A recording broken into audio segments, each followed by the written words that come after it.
पहलगाम में हुए एक दर्दनाक हमले के बाद पूरे देश में गम और गुस्से का माहौल है।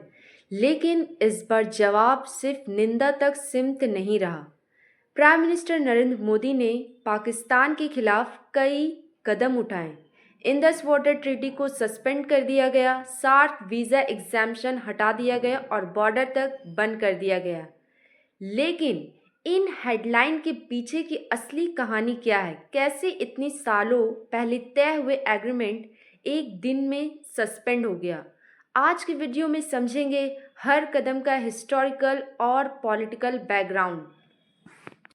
भारत ने रिसेंट टेररिस्ट अटैक के बाद world bank Indus water treaty को सस्पेंड कर दिया है। आइए इंडस वाटर ट्रीटी के बारे में जानें कि ये किस तरह हुआ, कब हुआ, किनके दरमियान हुआ और क्या तय पाया। इंडस वाटर ट्रीटी एक एग्रीमेंट है जो इंडिया और पाकिस्तान के बीच में हुआ था 1960 में। भारत के प्राइम मिनिस्टर जवाहरलाल नेहरू और पाकिस्तान के प्रेसिडेंट आयूब खान के दरमियान वर्ल्ड बैंक की मदद से। वर्ल्ड बैंक भी इस ट्रीटी का सिग्नेटरी है, मतलब इसने इस पर साइन किया था। वर्ल्ड बैंक के प्रेसिडेंट यूजिन ब्लैक ने इसका इनिशिएटिव लिया था। इस एग्रीमेंट ने दोनों देशों को अपने रिवर्स का यूज़ करने का फ्रेमवर्क दिया, जैसे इरिगेशन और हाइड्रो पावर यानी बिजली पैदा करने के लिए। कौन से रिवर किस देश को मिले? पाकिस्तान को दिए गए वेस्टर्न रिवर यानी झीलम, इंडस, चिनाब। इंडिया को दिए गए ईस्टर्न रिवर यानी रावी, ब्यास और सतलज।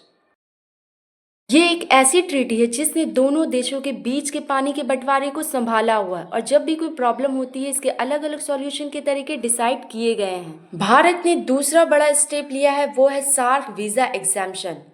सार्क वीज़ा एग्जाम्शन एक एग्रीमेंट है जिसमें सार्क कंट्रीज जैसे इंडिया, पाकिस्तान, बांग्लादेश, नेपाल वगैरह के कुछ स्पेशल लोगों को वीज़ा की ज़रूरत नहीं पड़ती है ट्रैवल करने के लिए। इस स्कीम में 24 कैटेगरीज के लोगों को शामिल किया गया है, जैसे पॉलिटिकल लीडर्स, जजेस, जर्नलिस्ट, स्पोर्ट पर्सन वगैरह। लेकिन पहलगाम अटैक के बाद भारत ने पाकिस्तानी नेशनल्स के लिए सार्क वीज़ा एग्जाम्शन हटा दी है। जो पाकिस्तानी पहले से भारत में इस स्कीम के अंडर आए थे, इनका वीज़ा कैंसिल कर दिया गया है। इसके अलावा भारत ने अटारी बॉर्डर को क्लोज किया है। अटारी बॉर्डर, जिसे वाघा बॉर्डर भी कहते हैं, अटारी भारत के पंजाब स्टेट के अटारी नामी गांव में आता है, इसलिए इसे यहाँ पे अटारी बॉर्डर कहते हैं।